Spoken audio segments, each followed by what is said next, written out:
not going to sugarcoat it. That was not their fault. Spark between us, wrote the plot for us, too epic to be true. Oh, I love it. I love it too. Epic to be true. This Kia ora and welcome. My name's Zoe Stevie and I'm your vocal coach for today. We're going to be taking a look at Vanilla Ninja, Too Epic to Be True from Estonia. I'm already excited to watch this. I've never heard this, I didn't even know who's performing. Yeah, the thumbnail had like, it has tiny women on it. So we're going to be taking a look. I hope they're women. What are they up to with their vocal technique? How are they creating these sounds? Because that's what I find super fascinating. And most importantly, how can you create them? So let's get to Vanilla Ninja. I'm already loving this. Too epic. Oh my goodness me. I'm already going to love it. Love those first two notes. Do me a huge favor before I get to the video, subscribe to the channel. It really does help me to help more people like yourself with their vocal technique here on YouTube. Mwah, mwah, mwah. Thank you in advance. Too epic to be true. But here I am with you. The spark between us, wrote the plot for us, too epic to be true. Oh, I love it. I love it too. Epic to be true. This feels like a summer hit. Okay. So, it's too epic to be true. So we've got that interval there. That glottal onset is going to help us to stay in the chest voice as we're going too epic to be true. So important when we're singing in the chest voice, which is thicker vocal folds. Too epic to be true. But here I am with you. Thank you. But here I am. And with that H, with that to here I am. We've gone to a thinner vocal fold with breath coming through that. Did you notice the difference though in the volume between too epic to be true with that glottal onset, closing the vocal folds, increasing the subglottic pressure, as opposed to ta-da-ba-da-bum. Totally depends on what vocal quality you're hoping to go. Sorry, I got the hiccups. Spark between us, wrote the plot for us, too epic to be true. Too epic to be true. So we're kind of like doodling around that D for too epic to be. So I got a keyboard right here underneath my camera. And so that's the chest voice quality there, or thicker vocal folds. Too epic to be true. Almost like she's speaking on pitch there.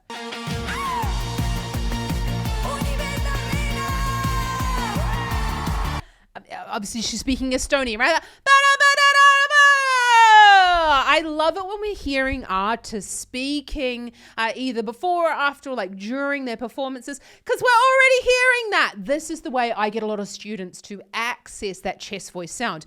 Not so that they can just like scream blatantly at the audience or at me, but basically so they can feel what it is like to have that part of their voice being used, because often we use these higher chest voice sounds in our everyday lives that we're really unaware of.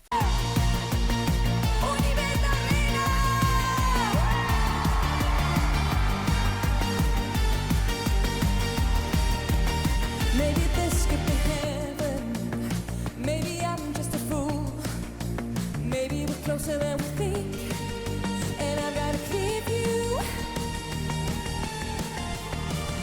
When I said I loved you, I meant it is not. I'm interested to see what's going on in the second part of the song. Obviously, it's hard to comment when you've got something happening right at the beginning. I've literally never heard it. So it's an interesting choice to go into a higher, ba, ba, ba. It sounds quite falsetto-y actually. And the way that I can kind of tell the difference is that depending on how much actual tone is in the sound. But in all honesty, I would really need to, in a one-to-one situation, put that through a spectrogram to really have a look to see where the voice is doing and kind of run a couple of other tests on the voice. But we've got, you know, falsetto doesn't have a lot of vocal fold closure, and that's why we have less volume, but also less color in the sound. Maybe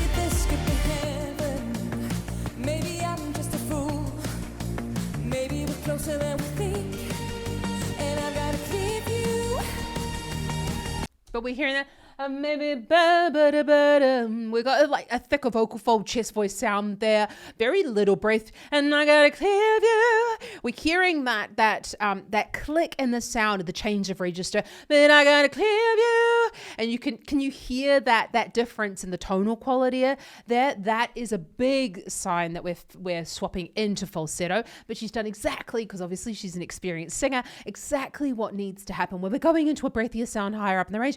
Need to pull back actually on the volume and therefore on the breath flow. And I've got a clear view.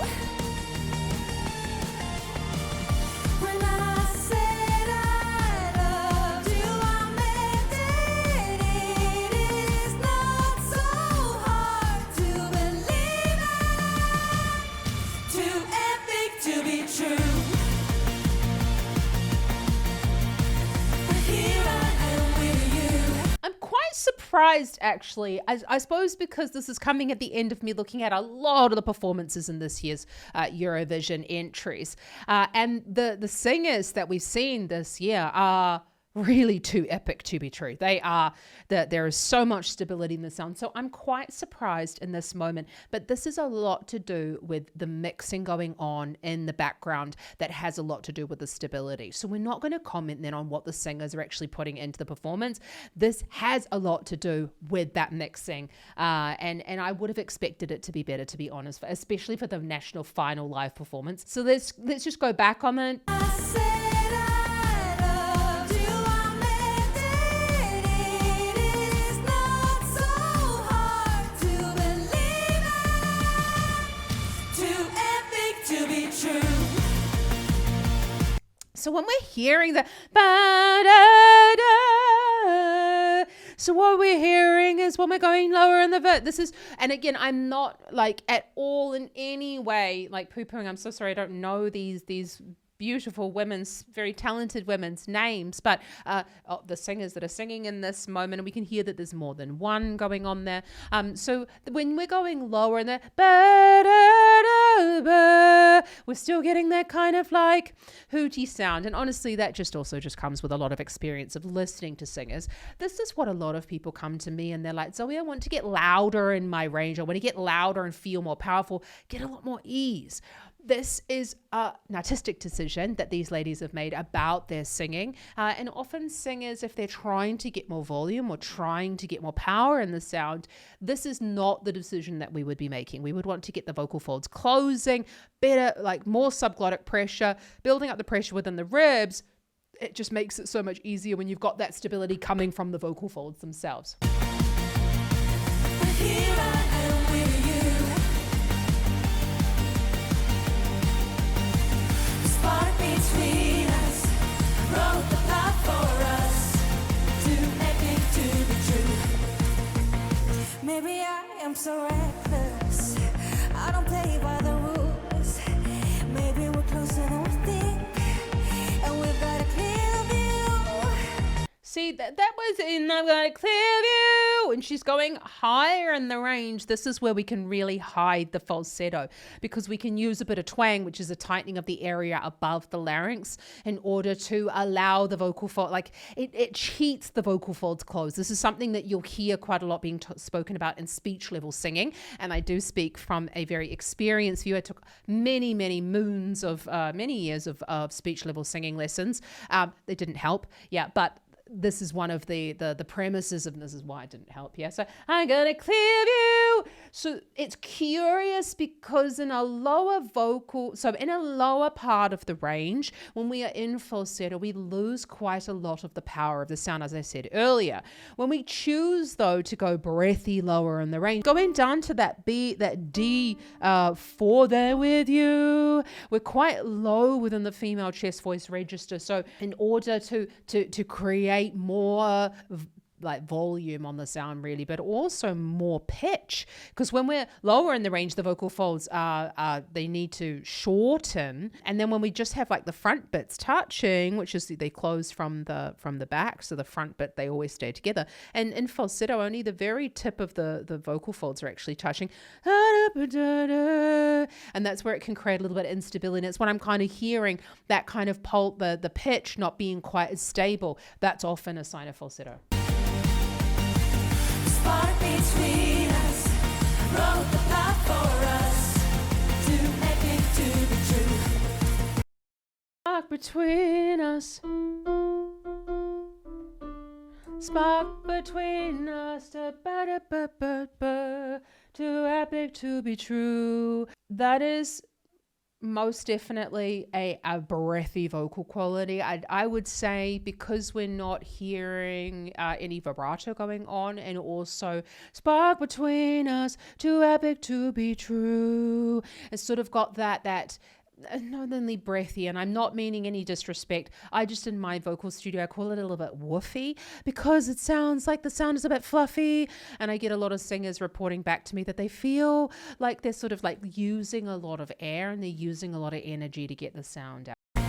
Maybe I am so reckless, I don't play by the rules. Maybe we're closer than we think, and we've got a clear view. When I said I loved you, I meant it. It is not so hard to believe it. Okay, that was not their fault. Okay, that was not their fault. A lot of the time, I mean, as I said, I'm not impressed with the audio mixing going on in this performance whatsoever. And I already can hear people saying, like, look at that performance instead of that one. I'm looking at this one because it's the national final performance, and that's why I'm looking at this particular one. And we just need to take it with a pinch of salt. But this is all the audio engineering going on in the background, because you can hear that mix is not working well. Admittedly, some of those notes are also a little bit out of tune, but I would expect at their level, this has something more to do with the inner ears not functioning properly. Something's going on. You can see them looking at each other. So we're not going to comment as to why that's out of tune. That just happens in live performance. That's why I look at live performances. Okay, so we're not going to worry too much about that. I want to take this beautiful woman here, because they're all beautiful. Yeah, so which one of them? But yeah, we're going to take this singer here, because, and again, this is not to poo-poo her vocal technique. She's at this level. Yeah, amazing, incredible. This is just a perfect example of what happens to a lot of singers in my studio and why they come to singing lessons. Let's just have a little look at this. Maybe I am so reckless, I don't play by the rules. Maybe we're closer than we think, and we've got a clear view. Dun-dun-dun-dun-dun. So we're hearing quite a bright sound, bit of a wider mouth position that's going to help to keep the larynx high, but also it helps to the brightness sound. I got a clear view. When we're in a falsetto voice quality, twang is going to help to give the illusion that we are closing the vocal folds, but we're not, and that's not going to give us the power that we sometimes want further up in the range. We hear, oh, diamonds reckless, and we hear the, again, I'm not trying to make fun. This is just what happens in my voice when I'm trying to show what's happening there. We had a little blip within the stream of the sound there, and that's what happens when the vocal folds want to close more. They want to get out of that falsetto as they are going out of where falsetto likes to live. Falsetto doesn't really like to be that low in the female register. If there's something that you are actually struggling with and you're like, Zoe, I want to get more stability lower down in my range, I have a free 3-day Find Your Chest Voice Challenger for you down in the description below. Look at this wonderful stage where she's at. Look at where she's at. She's going to Eurovision. You know, this is just to help you with your vocal technique. This isn't, I'm not her vocal coach, yeah? We're closer than we think, and we've got a clear view. When I said I loved you, I meant it. It is not so hard to believe it. Too epic to be true. Here I am with you. Spark between us, wrote the plot for us. Too epic to be true. My life was on control. Pure rebel rock and roll before. Okay.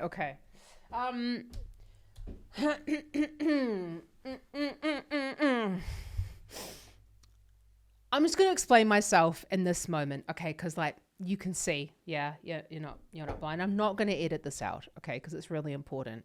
A lot of the time when I'm watching these performances and I'm thinking about the vocals, I'm just thinking, I would have loved to have gotten my hands on these performances, some of them, before they go out there into the world, because there is so much talent and so many incredible singers out there, but a lot of it just has a little bit to do with their teachers, okay, and who's kind of going out there. And obviously every singer is entitled to do whatever they want. This is also my subjective opinion. I do also just want to say that as well. I never, ever, ever in my vocal studio force my subjective opinion onto a singer. That is so important. And I want you to know, if you are choosing a vocal teacher, do not let them tell you whether something, like, obviously if they're saying to you that is out of tune, that's different. Ultimately, you need to like the sound. That should be the ultimate goal. Do you like how it sounds? And you also need someone to be really honest with you, to say, like, that could be better. I know you can do better. I know your voice can do better. And that's kind of where I'm coming from. I know these voices can do better. This is starting to sound unstable, okay? So let's just go from this section. Again, not going to comment on the pitching going on there because it's very off. So hard to believe it, too epic to be true. I mean, they really practiced. Too epic to be true. They really did practice that. The hardest. Too epic to be true. They practiced that because that's bang in tune. Too epic to be true. Here I am with you. Spark between us, wrote the plot for us. Too epic to be true. My life was sung. I would have preferred probably to have a little, a lower. Too epic to be true. They did the spark between us. They sort of split into a harmony, but I'm not the biggest fan of three female voices singing the same notes, especially in that falsetto voice quality, because it just boosts that a little bit. We really need to make sure that there's a lot of different colors going on in there. If you take, for example, a band like, it was just coming to mind is like a band like Little Mix, and you look at the way that those four women and their voices really, really blend well together, because they're also not just singing the one note. That's also a huge part about the blend. Pure rebel rock and roll before you came to me like that.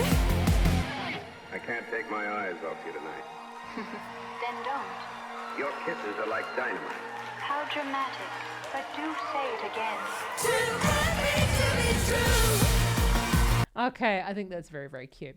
So let's just watch this. This is a perfect example of when we're taking the chest voice sound higher in the range and we don't have the thyroid tilt going on there. You can hear it sounds more like she's speaking on pitch. We don't have a lot of that kind of singing quality within the sound. My life was on control. Pure rebel rock and roll before you came to me like that. Rock and roll. I think we're up on the D5, not quite sure. She kind of fell off the note there a little bit, so I'm not quite sure. Can you hear though? It sounds like she is more speaking on pitch. This is very, very standard for a rock vocal. And so that's it. To rebel rock and roll. It almost sounds like it's a little bit thin going up. Well, it sounds thinner, not a little bit thin. It's subjective. Artists can do whatever the fuck they want, right, with their own sound. So what we've got there though is we've got this very kind of, it doesn't sound very sung. Now, the tricky part about having very little thyroid tilt, especially, and the thyroid tilt is the thyroid is here where the vocal folds live, and when it tilts forward, it helps us to go higher in the range. Also helps us to sound more sung, but it's really important to use going higher in the range to rebel rock and roll. it would have helped her to firstly stay a little bit more on pitch going further up in the range and to come back down. It brings a warmth to the sound. But again, that's totally up to the artist. Do they want that warmth? Zoe, you're constantly trying to bring warmth into the sound, but then it gets to just what I like. Control, pure rebel rock and roll before you came to me like that.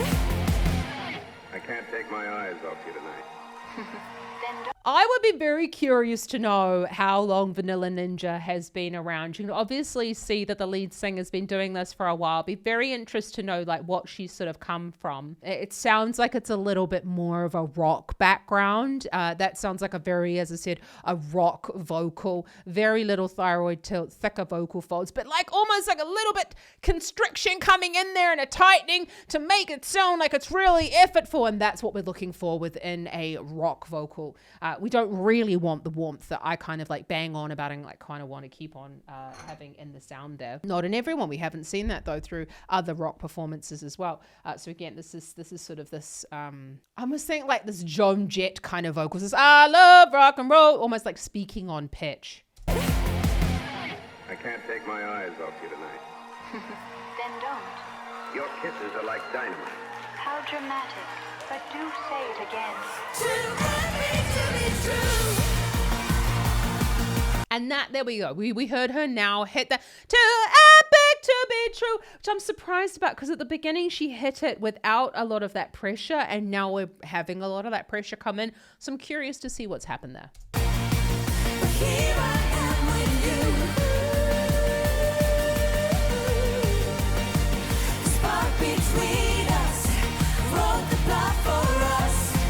Too epic to be true. Too epic, too epic, too epic, epic to be true. Too epic, too epic, too epic, epic to be true. We definitely needed some more better audio engineering there going on in the background.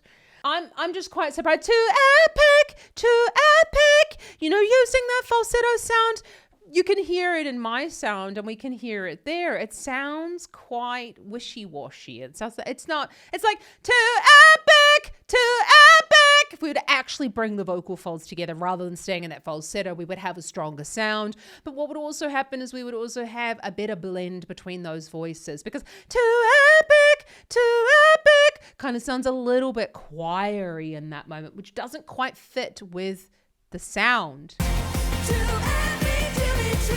Too epic, too epic, too epic, epic to be true. Too epic, too epic. But it's interesting to fall in love with you. Again, we don't have to bring in this warmth, but this lack of the thyroid tilt.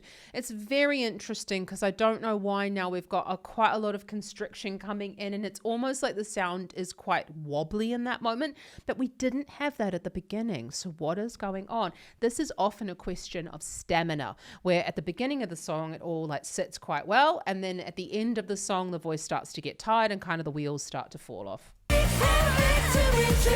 Too epic, too epic, too epic, epic to be true. Us, wrote the plot for us. Too epic to be true.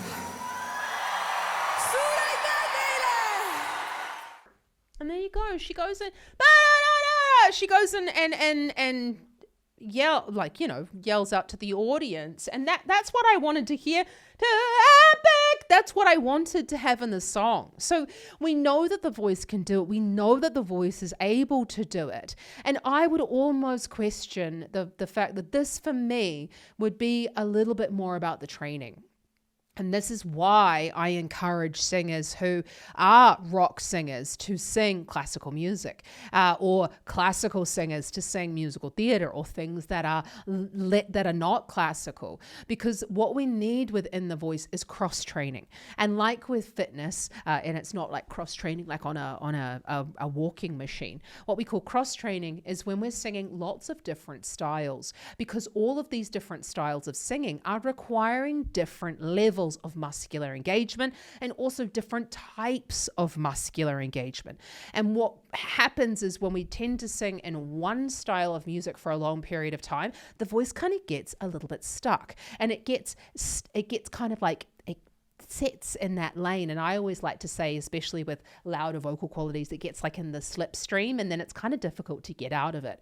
But what makes it easy to get out, or easier to get out of it, is that when we start to train all the different types of muscles, because they actually build up the voice. I don't know what the fuck I'm doing with my hands, to be honest. So think about it like, I always like to think about the chest voice as like the bicep. Okay, so we've got the thicker vocal fold, it's short and it's bunched up, and our head voice is almost like our tricep. So as we're going further up in the range, we're opening up our arm, the bicep is lengthening, the vocalis muscle is lengthening, and the tricep is taking over.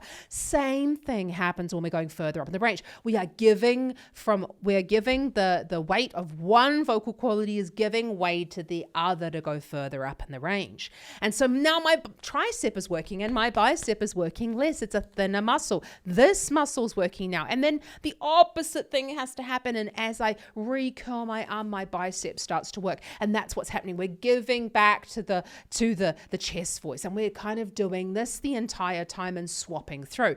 Now, if we stay predominantly in that chest voice, it makes it very difficult for those muscles to glide past each other, because it's not like pegs. We don't have like holes that we can go into with our voice. We're actually going through all of those movements into the next one. It's a big stretch, and this is where cross training really needs to come into it. So if you're like, Zoe, hey, I really want to get better at my singing, but I'd love to do this cross training. I feel like my voice is kind of getting stuck. I feel like I want to be able to do absolutely anything that I want to do with my voice, like we've seen from so many of the artists within Eurovision. I'm very passionate about this, okay? Because this is all training and it can all be trained. Then you can apply for one-to-one singing lessons within the Vocal Academy, because I stand by this. You can't just train one part of your voice. You have to train the whole voice. And that's not about singing on a fucking treadmill. That's about like singing a bit of in the slightly more classical style. You don't have to sing a classical song, but we're going to use that. You can sing this song in a classical kind of way, to really make sure that we're working on all of those muscles to build up a full voice. So I have to say, not gonna sugarcoat it. Not my favorite song. Not my favorite song in the performance. I really do happen to be true. Okay, I'm quite surprised actually at the level of the singing. I think probably because honestly the singing this year is outstanding. The singing is just so fucking good, and that's what I'm about. I'm about just really good singing. Very cute song. Do you know what? Maybe I'm just a bit hungry. Could be. So few people are actually subscribed to the channel. Do me a solid. I'd love it if you subscribe to the channel so you can hang out with me for more Eurovision vocal analyses. I'm all about good vocal technique. That's what I live and breathe. Love talking about it as well. So if you are interested in learning about anything that I've talked about in this video, and you just want to learn how to sing with more stability than we just saw in that one, check out the link in the description below. I'd love to help you with your vocal technique. Mwah. You're amazing. Everyone can learn. Honestly, everyone can learn to sing. Everybody can learn to sing. And I also this is going to sound really shitty, but actually it's not meant to be. Go out there and make music.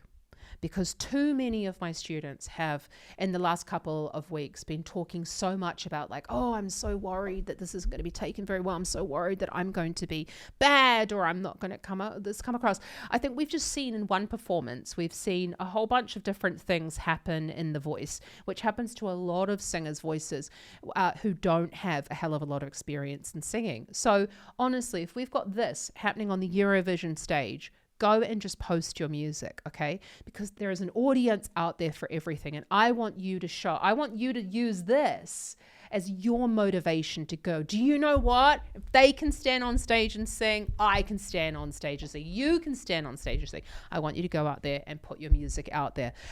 Because what is the worst that can happen? You could win Eurovision. Ka kite anō.